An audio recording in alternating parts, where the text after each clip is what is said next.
적그리스도는 이미 우리 곁에 있습니다. 고대의 책 속도 아니고 예언 속 이야기도 아닙니다. 그는 바로 지금 우리가 사는 이 시대에 존재합니다. 그리고 가장 두려운 점은 우리가 그 존재에 이미 익숙해졌다는 사실입니다. 에드거 케이시는 이 모습을 오래전에 보았습니다. 그는 소설을 쓰지 않았고 과장된 말로 사람들을 겁주지도 않았습니다. 그는 다만 다른 이들이 보려 하지 않았던 것을 보았을 뿐입니다. 꿈속에서, 최면 상태에서, 세계와 세계 사이에서 말입니다. 그는 이렇게 말했습니다. 한 세기가 지나면 인간은 자신이 누구인지 잊게 될 것이다. 거짓이 습관이 되고 진실이 불편한 것이 되며 빛과 어둠이 소리 없이 자리를 바꾸는 시대가 올 것이다. 그는 날짜를 특정하지 않았고 세상의 끝을 그려 보이지도 않았습니다. 다만 경고했을 뿐입니다. 그들은 적으로 오지 않을 것이다. 친구로 다가올 것이다. 도움을 제안할 것이고 결국 너 스스로 그들을 안으로 들이게 될 것이다. 그리고 100년이 지난 지금 우리는 정확히 그 시대를 살고 있습니다. 세상은 너무 쉬워졌습니다. 지나치게 쉬워졌습니다. 집을 나서지 않고도 무엇이든 배울 수 있고 고개를 들지 않고도 누구와든 대화할 수 있습니다. 삶을 느끼지 않은 채 살아갈 수도 있습니다. 우리는 이것을 발전이라고 부릅니다. 하지만 케이시는 이를 대체의 시작이라고 불렀습니다. 그는 이렇게 썼습니다. 지식이 모두에게 쉽게 주어질 때 진실은 오히려 희귀해질 것이다. 모든 것이 얼마나 비슷해졌는지 느껴지지 않나요? 뉴스도, 말도, 감정도 마치 먹지처럼 찍어낸 것 같습니다. 사람들은 많이 말하지만 느끼는 것은 점점 줄어듭니다. 화면을 바라보지만 서로를 보지는 않습니다. 겉으로는 모든 것이 밝아 보이지만 안쪽은 차갑습니다. 주변을 둘러보세요. 젊은이들은 더 이상 눈을 들지 않습니다. 그들은 휴대폰 속에서 살아갑니다. 무엇을 느껴야 할지 기억할 필요도 없습니다. 감정은 이미 누군가가 알려줍니다. 꿈을 꿀 필요도 없습니다. 꿈은 이미 대신 만들어져 있습니다. 논쟁할 필요도 없습니다. 시스템이 정답을 내려줍니다. 하지만 이것은 그들만의 이야기가 아닙니다. 우리 역시 그 안으로 끌려 들어왔습니다. 우리 또한 침묵의 소리를 듣지 못하게 되었고 마치 우리를 구원해줄 무언가가 거기 있는 것처럼 뉴스를 끊임없이 확인합니다. 케이시는 말했습니다. 그들은 사람들이 매일 들여다보는 거울을 하나 만들 것이고 그 거울은 결국 그들에게 대답하기 시작할 것이다. 지금의 현실이 바로 그것이 아닌가요? 스마트폰은 거울이 되었습니다. 하지만 그것은 더 이상 우리를 비추지 않습니다. 그것은 우리를 프로그래밍합니다. 당신이 화면을 바라보면 화면 역시 당신을 들여다봅니다. 당신이 피곤하다는 것도 알고 무슨 생각을 하는지도 알고 무엇을 두려워하는지도 압니다. 이것은 마법이 아닙니다. 극도로 정밀한 계산일 뿐입니다. 그것은 당신이 누구인가를 묻지 않습니다. 대신 클릭, 좋아요, 두려움, 습관을 모아 당신을 새롭게 만들어냅니다. 케이시는 경고했습니다. 그들은 힘으로 오지 않을 것이다. 편리함으로 올 것이다. 그리고 지금 우리는 그 안에 있습니다. 우리는 스스로 자발적으로 그것을 받아들였습니다. 기억할 필요는 없습니다. 기억은 클라우드에 저장됩니다. 느낄 필요도 없습니다. 감정은 정해진 시간에 제공됩니다. 꿈꿀 필요도 없습니다. 추천 알고리즘이 대신 제안합니다. 말할 필요도 없습니다. 반응 버튼 하나면 충분합니다. 손가락을 움직이는 모든 순간이 하나의 신앙 행위입니다. 당신은 주의를 내어주고 그와 함께 당신의 일부를 넘깁니다. 그는 이렇게 썼습니다. 주의력이 화폐가 되는 순간 인간은 사랑하는 법을 잊게 될 것이다. 피드를 여는 순간 무엇을 느껴야 할지가 이미 제시됩니다. 슬픔, 기쁨, 분노, 모든 감정이 진열대에 놓여 있습니다. 당신은 선택하지 않습니다. 그저 동의할 뿐입니다. 그리고 동의할수록 마음속은 점점 더 조용해집니다. 이것이 바로 케이시가 말한 위대한 유혹입니다. 고통은 없지만 깊이도 없는 세계. 그는 공포를 조장하지 않았습니다. 다시 한번 경고했을 뿐입니다. 어둠은 검은색으로 오지 않을 것이다. 흰색으로 올 것이다. 화면의 빛, 눈은 멀게 하지만 따뜻함은 없는 빛. 우리는 이 빛 속에서 살며 스스로를 분명히 보고 있다고 믿습니다. 하지만 솔직해져 봅시다. 당신이 마지막으로 아바타가 아닌 사람을 본 것은 언제였나요? 이모티콘으로 감정을 대신하지 않고 그대로 느낀 적은 언제였나요? 지금의 젊은 세대는 태어날 때부터 손에 화면을 쥐고 있습니다. 종이의 냄새를 모릅니다. 그저 조용하기만 한 집이 어떤 소리를 내는지도 모릅니다. 지루함이 무엇인지 알지 못합니다. 그들의 현실은 끊임없는 흐름입니다. 그들은 침묵에서 도망칩니다. 침묵 속에서는 자기 자신의 목소리가 들리기 때문입니다. 그것이야말로 가장 두려운 것이기 때문입니다. 케이시는 말했습니다. 인간이 더 이상 혼자 있음을 견디지 못할 때 그는 영혼의 소리를 듣지 못하게 될 것이다. 그리고 지금 우리가 보는 세상이 바로 그것이 아닙니까? 우리는 연결이 끊길까 두려워하지만 정작 자기 자신과의 연결은 잃어가고 있습니다. 때로는 아주 사소한 일처럼 보입니다. 하지만 빛이 사라지는 방식은 바로 그렇게 시작됩니다. 천둥도 없고 대재앙도 아닙니다. 무관심으로 말과 말 사이의 공허로 시작됩니다. 케이시는 그것이 어떻게 일어날지를 보았습니다. 그는 이렇게 썼습니다. 인간이 왜라는 질문을 멈추는 순간 분열은 시작될 것이다. 그리고 지금 그것은 이미 여기 와 있습니다.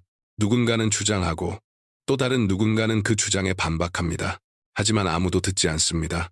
모두가 오라지는 데에만 바쁘기 때문입니다. 세상은 똑똑해졌지만 살아있지는 않습니다.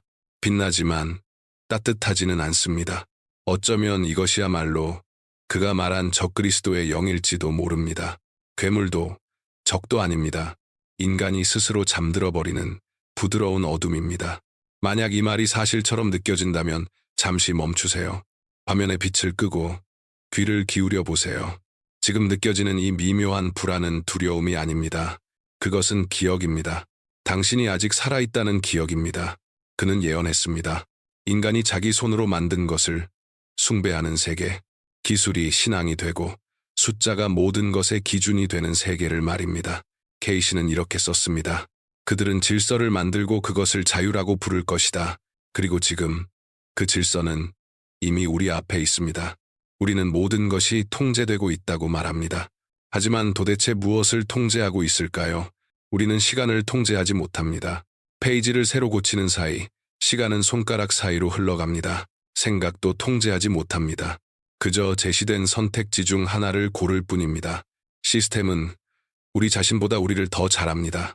우리가 어디에 있었는지, 무엇을 생각했는지, 누구를 사랑하는지, 누구를 미워하는지, 심지어 스스로 인정하기 두려운 것까지 알고 있습니다. 하지만 진짜 두려운 것은 그것이 아닙니다. 정말로 무서운 것은 우리가 그것을 좋아한다는 사실입니다. 말하지 않아도 이해받는 느낌에 안도하고 선택을 대신해주는 것에 마음이 편안해집니다. 우리는 책임지는데 지쳤고 세상은 아주 달콤한 출구를 내놓았습니다. 기계가 대신 생각해주고 알고리즘이 대신 느껴줍니다. 그리고 우리는 그것을 당연하게 받아들입니다. 뉴스를 열면 이미 누굴 비난해야 할지 알고 있고 영상을 보면 모두가 느껴야 할 감정을 그대로 느낍니다. 좋아요를 누르며 우리는 선택했다고 믿습니다. 케이시는 경고했습니다. 인간이 질문하기를 멈추는 순간 그는 더 이상 인간이 아니다. 우리는 질문하기를 멈췄습니다. 논쟁은 불편해졌고 그저 동의하는 편이 더 쉬워졌기 때문입니다. 침묵하는 것이 더 쉽고 스크롤을 내리는 것이 더 쉽습니다. 시간이 얼마나 빠르게 사라지는지 느껴본 적 있나요? 마치 시간이 녹아 없어지는 것처럼 말입니다. 잠자리에 들지만 아침에 무슨 일이 있었는지 기억나지 않고 대화를 나누지만 어제 무슨 이야기를 했는지도 떠오르지 않습니다. 삶은 하나의 흐름이 되었습니다. 부드럽고 편안하고 그래서 더 위험한 흐름입니다. 케이시는 이렇게 썼습니다. 의식이 끊임없이 이어질 때 영혼은 숨 막히기 시작할 것이다. 우리는 지금 그 상태로 살고 있습니다. 끝없는 소음 속에서 말입니다. 이제 침묵조차 의심스러운 것이 되었습니다. 주변에 소리가 없으면 음악을 틀고 사건이 없으면 억지로 만들어내고 의미가 없으면 이미 준비된 의미를 가져다 씁니다. 세상은 감정을 생산하는 공장이 되었습니다. 모든 감정은 구독 형태로 제공되고 모든 고통에는 필터가 씌워집니다. 심지어 외로움조차 이제는 인터페이스를 갖고 있습니다. 어른들은 이 모든 것을 보며 말없이 지켜봅니다. 도대체 언제부터 이렇게 바뀌었는지 이해하려 애씁니다. 살아있다는 것이 언제부터 온라인 상태가 되었을까를 떠올립니다. 그들은 기억합니다. 현관에 앉아 말없이 노을이 지평선 너머로 사라지는 모습을 바라보던 시간을 아무 말도, 아무 소리도 필요 없던 그 침묵을, 하지만 이제 침묵은 두렵습니다. 그 안에서는 자기 자신으로부터 숨을 수 없기 때문입니다. 그는 말했습니다. 인간이 더 이상 혼자 있음을 견디지 못할 때 그는 영혼의 소리를 듣지 못하게 될 것이다. 이 말이 바로 우리 이야기 아닌가요? 우리는 혼자가 되는 것을 두려워합니다. 연결이 끊기면 우리가 사라질 것만 같아서입니다. 하지만 우리가 선택한 이 연결은 우리에게서 무언가를 빨아들입니다. 주의력을, 시간을, 감정을. 느껴지지 않나요? 안쪽에서 무언가가 조금씩 끌려나가는 듯한 감각. 고통도 아니고 두려움도 아닌 그저 끊임없이 이어지는 조용한 공허함. 케이시는 이것을 이렇게 불렀습니다. 잠들지 않은 채로 잠든 상태, 살아있지만 깨어나지 못한 상태입니다. 그는 이렇게 썼습니다. 그들은 고통 없는 세계를 만들 것이고 그로 인해 의미를 죽일 것이다. 그리고 실제로 우리는 더 이상 울지 않습니다. 대신 음악을 바꿉니다. 애도하지 않습니다. 검은 사각형 하나를 올립니다. 기뻐하지 않습니다. 링크를 공유합니다. 우리는 느끼는 법을 잊었습니다. 대신 흉내내는 법을 배웠습니다. 아무 이유 없이, 원인도 없이, 게시물 하나 없이 순수하게 기뻐하는 것이 얼마나 어려워졌는지 느껴본 적 있나요? 케이시는 경고했습니다. 인간이 몰래 기뻐하는 법을 잊는 순간 그는 감사함을 잃게 될 것이다. 어쩌면 그래서 이렇게 힘든 것인지도 모릅니다. 겉으로 보기엔 모든 것이 괜찮아 보입니다. 세상은 안전해졌습니다. 하지만 살아있기는 할까요? 그는 이렇게 썼습니다. 그들은 완벽한 메커니즘을 만들고 그것을 삶이라 부를 것이다. 하지만 삶은 알고리즘이 아닙니다. 삶이란 고통의 맛이 있고 기쁨이 계획되지 않으며 침묵이 멈춤이 아니라 숨이 되는 순간입니다. 이것을 가장 예리하게 느끼는 것은 기성세대입니다. 그들은 젊은 세대가 화면 속에서 살아가는 모습을 봅니다. 웃고 있지만 자기 웃음소리를 듣지 못하고 보고 있지만 보지 못하며 계속 말하지만 아무 말도 하지 않는 모습을 말입니다. 때로는 세대 사이에 깊은 간극이 있는 것처럼 느껴집니다. 하지만 그 간극은 나이로 만들어진 것이 아닙니다. 침묵으로 만들어진 것입니다. 젊은 세대는 그것을 모르고 나이 든 세대는 그것을 그리워합니다. 그는 말했습니다. 침묵이 사라지는 순간 신도 사라질 것이다. 어쩌면 그래서 우리가 기도하기가 이렇게 어려워진 것인지도 모릅니다. 믿음이 없어서가 아니라 조용해지는 법을 잊어버렸기 때문입니다. 지금 한번 해보세요. 모든 것을 끄고 그냥 앉아보세요. 그리고 침묵이 얼마나 크게 들리는지 들어보세요. 그것은 공허가 아닙니다. 되돌아옴입니다. 영혼이 처음으로 내는 소리입니다. 각성은 갑작스럽게 오지 않습니다.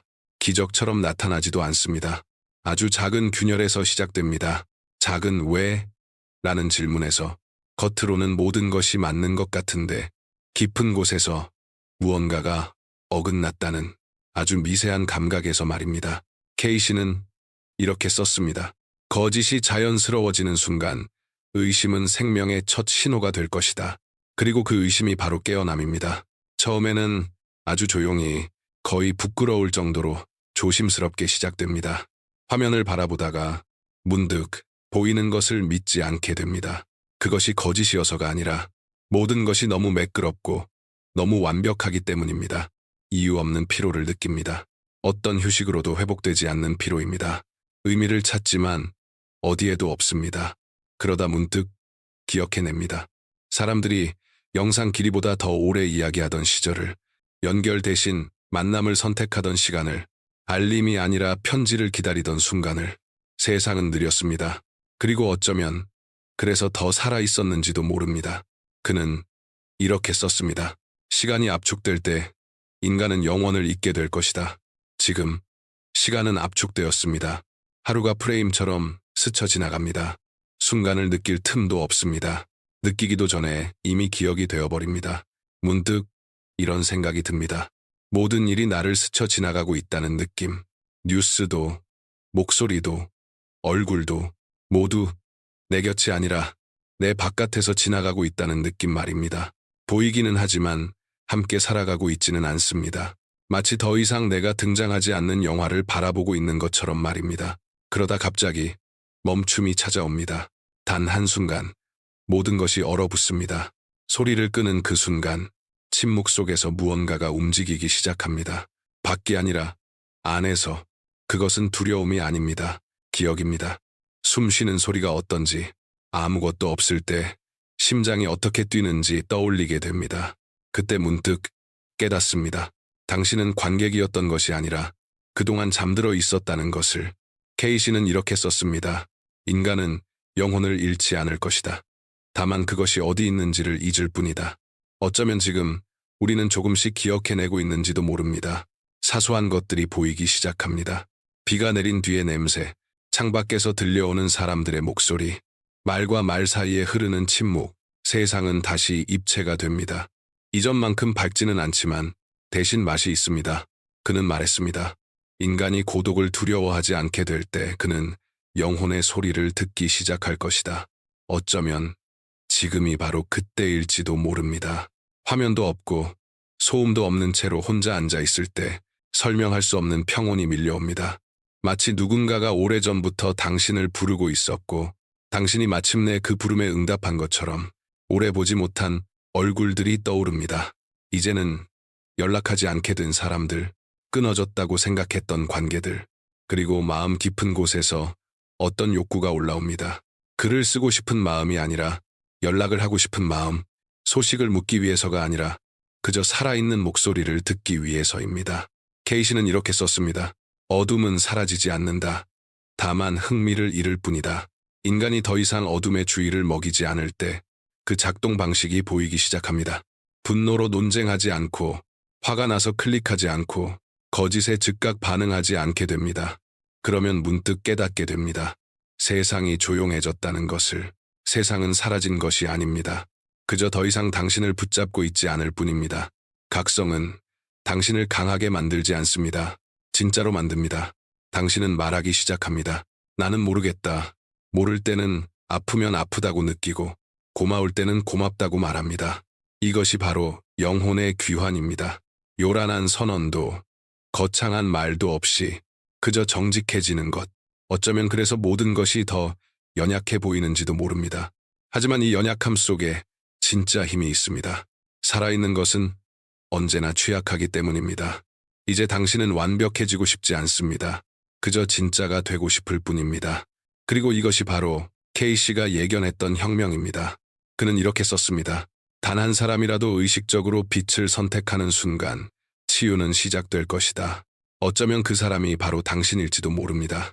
당신은 세상을 구하려는 것이 아닙니다. 그저 깨어나고 있을 뿐입니다.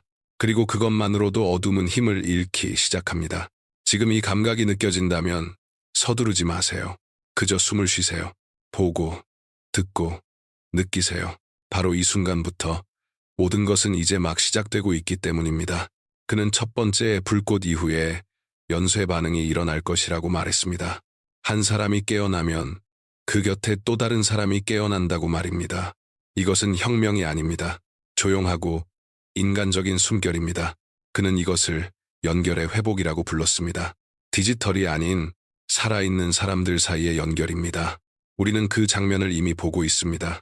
뉴스 속이 아니라 아주 작은 순간들 속에서 말입니다. 동네의 노인이 한 청소년에게 인사를 건넵니다. 그러자 그 청소년이 잠시 휴대폰에서 눈을 듭니다. 단 2초의 시선. 하지만 그 짧은 순간에 무언가가 바뀝니다. 오랫동안 아무도 제대로 바라보지 않았던 것처럼 따뜻함이 스며듭니다. 어른들은 젊은이들에게 말하기 시작합니다. 가르치는 사람으로서가 아니라 증인으로서 말입니다. 꾸짖지 않습니다. 그저 이야기합니다. 사람들이 서로의 눈을 바라보던 시절을, 증거 없이도 믿을 수 있었던 시간을, 카메라 없이 웃을 수 있었던 순간을 말입니다. 젊은이들은 곧바로 반응하지는 않습니다. 하지만 듣습니다. 왜냐하면 그들 안에도 같은 감각이 있기 때문입니다. 이 세상에는 어딘가 잘못된 것이 있다는 느낌. 빛은 너무 많지만 따뜻함은 너무 적다는 느낌 말입니다. 케이시는 이렇게 썼습니다. 어둠은 사라지지 않는다. 다만 흥미를 잃을 뿐이다. 지금 그것이 눈에 보이기 시작합니다. 공포를 조장하는 이야기들은 더 이상 무섭지 않고 냉소는 지루해졌으며 소음은 점점 맛을 잃어갑니다. 사람들은 뉴스를 찾기보다 의미를 찾고 스캔들보다 침묵을 원하며 반응 대신 대화를 원하기 시작합니다. 세상은 아주 천천히, 그러나 분명히 변하고 있습니다. 누군가가 다른 사람의 가방을 들어주지만 아무도 그것을 촬영하지 않습니다. 누군가는 휴대폰을 내려놓고 진짜로 귀 기울여 듣습니다. 낯선 사람들이 서로 미소를 나누고 그 순간이 수천 개의 좋아요보다 더 중요하게 느껴집니다. 작은 몸짓들이 사건이 됩니다. 눈에 띄지 않지만 바로 그런 것들이 세상을 움직입니다. 케이시는 말했습니다. 어둠은 따뜻함이 없는 곳에서 가장 강해진다. 따뜻함을 되돌려 놓으면 어둠은 스스로 사라집니다. 그리고 그 따뜻함은 먼저 가정에서 돌아오고 그 다음 도시에서 마침내 세상으로 퍼져나갑니다. 기성세대는 더 이상 논쟁하지 않습니다. 그들은 그저 어떻게 살아야 하는지를 보여줍니다. 침묵을 두려워하지 않는 법을, 침묵이 기도가 될 수 있다는 것을, 단순함이 어떻게 다시 숨을 돌려주는지를 말없이 보여줍니다. 그들은 과거를 기억하고 동시에 가능성을 봅니다. 그리고 그 시선은 하나의 다리가 됩니다. 젊은 세대는 소음에 지치기 시작합니다. 자기 자신을 찾기 시작하고 적어도 반만큼은 휴대폰을 끄기 시작합니다. 처음엔 이상하고 조금은 두렵지만 묘하게도 흥미롭습니다. 그는 이것을 생명의 첫 신호라고 썼습니다. 인간이 다시 혼자 있을 수 있게 될 때 그는 자신이 누구인지 기억하게 될 것이다. 이 변화는 아주 느리게 일어납니다. 하지만 분명히 일어나고 있습니다. 어느 순간 공기가 달라진 것을 느낍니다. 무언가 실제적인 것으로 채워진 듯 더 밀도 있게 느껴집니다. 사람들은 서로를 보기 시작합니다. 아바타가 아니라 얼굴을, 사진이 아니라 눈을 봅니다. 세상이 갑자기 더 좋아진 것은 아닙니다. 하지만 더 정직해졌습니다. 그리고 그것만으로도 치유는 시작되기에 충분합니다. 케이시는 이렇게 썼습니다. 모두가 깨어나지는 않을 것이다. 그러나 깨어나는 이들만으로도 충분하다. 그때 깨닫게 됩니다. 중요한 것은 어둠을 이기는 것이 아니라는 것을, 어둠을 선택하지 않는 것, 주위로 먹여 살리지 않는 것, 두려움으로 지탱해주지 않는 것이 중요하다는 것을 말입니다. 어쩌면 그래서 모든 것이 더 연약해 보이는지도 모릅니다. 세상이 쇠처럼 단단해지는 대신 다시 살아있는 존재가 되었기 때문입니다. 신뢰는 뉴스가 아니라 눈빛으로 돌아오고, 말이 아니라 침묵으로 회복되며, 시스템이 아니라 사람에게로 돌아옵니다. 어쩌면 이것이야말로 케이시가 말한 위대한 각성일지도 모릅니다.